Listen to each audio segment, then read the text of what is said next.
검찰이 대장동 사업 판박이 사업으로 알려진 위례 신도시 사업과 관련해서 어제 이어 오늘도 추가 강제 수사에 나섰습니다. 압수수색 대상지만 10여 곳인데 대장동 사업도 강제 수사 대상에 포함이 됐습니다.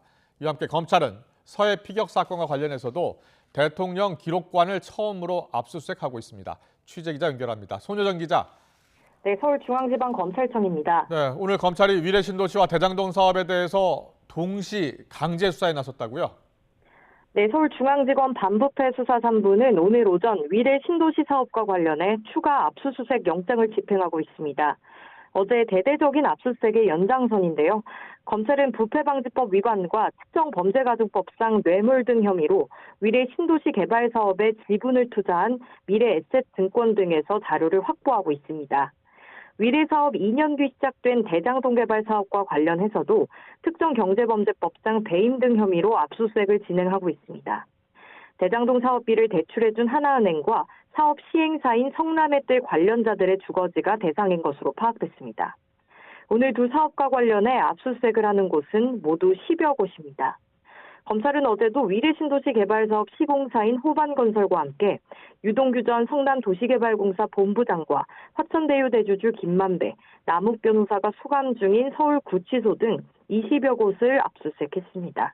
위례 사업과 대장동 사업은 모두 성남도시개발공사가 개발을 추진해 민관 합동 방식으로 진행됐고 유동규 전 본부장과 남욱 변호사, 정영학 회계사가 직간접적으로 연루돼 닮은 꼴 평가를 받고 있습니다. 앞서 대장동 사건을 수사하던 검찰은 2년 전 위례 사업에서도 비리 정황을 포착한 것으로 알려졌는데 당시 성남도공 관계자가 위례 개발 정보를 외부 민간 사업자들에게 흘리고 그 대가로 거금을 지급받았다고 의심하고 있습니다. 서해 피격 사건을 수사하는 검찰도 오늘 대통령 기록관을 압수수색하고 있죠?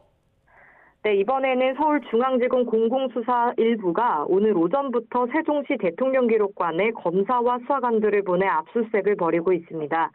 서훈 당시 국가안보실장의 변호인을 비롯해 일부 사건 관계인들의 참관 아래 진행되는 것으로 파악됐습니다. 검찰이 서해 피격 사건과 관련해 대통령기록관 압수수색에 나선 건 이번이 처음입니다.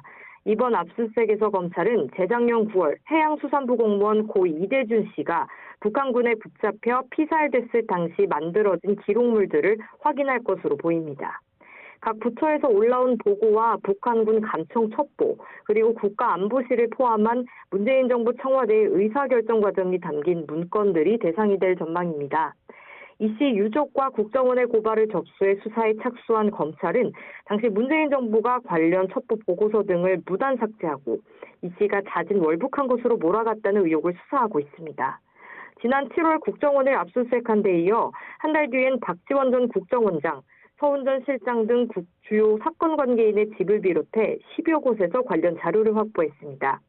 검찰은 대통령 기록물과 지금까지 확보한 증거물의 내용을 분석한 뒤 박지원 전 원장을 비롯한 핵심 피고발인들과 소환 일정을 조율할 것으로 보입니다. 지금까지 서울중앙지검에서 전해드렸습니다.